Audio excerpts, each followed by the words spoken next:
Yeah, you being a smoker, you already drink one of these a day. Put vitamin D's back in there.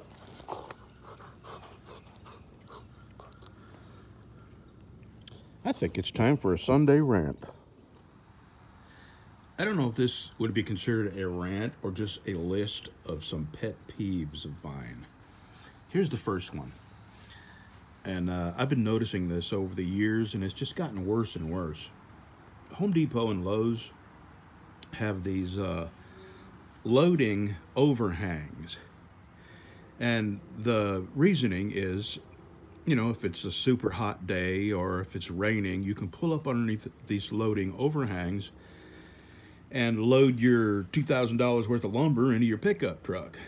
Well, what you have is these millennials, and they usually seem to be in that age bracket, that will pull up underneath the loading awning and park their vehicles and go in and shop. And every once in a while, Lowe's and Home Depot will come out and tell people you can't park there. That's why it's called a loading zone, not a park and shop zone. Rarely do they do that. And I've actually bought lumber at Home Depot, and it was raining, and they had so many damn millennials parked underneath the loading awning that you couldn't get under there, and they weren't loading, they were in there shopping. So I called the manager on my cell phone from outside in my pickup truck, because I had all my wood at the door that I was going to pull up underneath the awning and load into my trailer. And I called the manager and I said, you got people parked in the loading zone and they're not loading anything, they're in there shopping. And some of those trucks were there when I went in to buy my lumber, and they're still there. So I hear on the loudspeaker them asking for people who aren't loading to move their vehicles from the loading zone. Of course, nobody does. So I went back in there, and I took my receipt, and I brought my lumber back in, and I got my freaking money back. I was so pissed.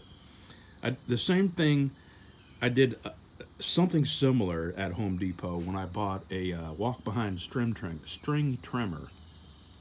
Went to Home Depot, and I lifted this thing up, and I put it on my buggy, and I went to find a cashier. There's no cashiers. All they've got is them machines where you got to check your own self out.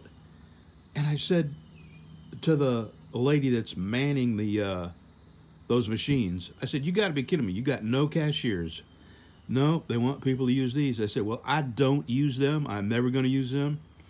It's not just about jobs, but it's also about payroll taxes. I mean, that's one less person they're paying payroll taxes on. That's one less job. For every cash register that they can close and make you use one of them check yourself out things, that's a lot of money they're saving. And who's it hurting? You know, people who need jobs and people who need taxes. So I left it sitting right there in the buggy. I said, I'll tell you what, I'm going down to Lowe's. They got the same thing, about the same price. I'm going to Lowe's. And I did. I left it sitting right there, drove down to Lowe's, which is just a block down the road from them, and they had cashiers. So, that's the thing, that the people who will pull up underneath that loading awning, park their vehicles, and go in and wander around and do their shopping.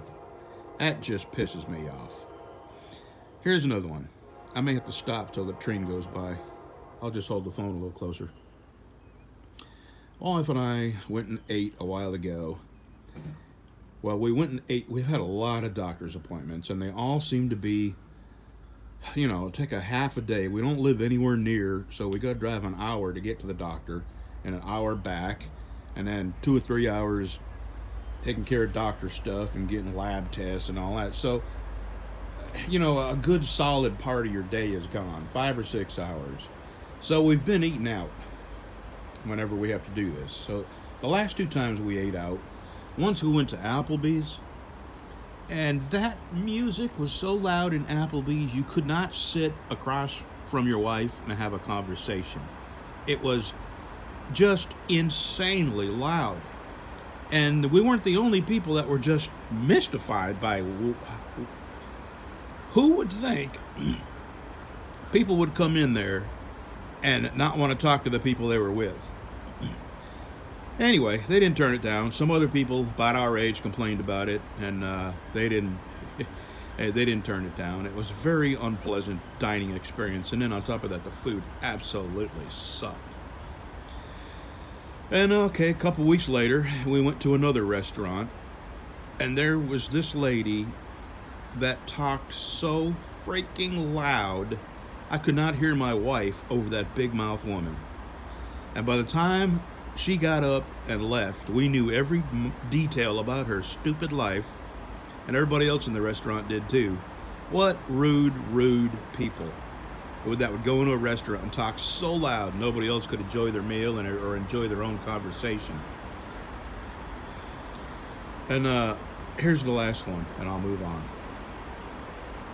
This is a fairly new phenomenon. I guess new, if you're my age, it's new, but if you're young, then, you know, it's all you know.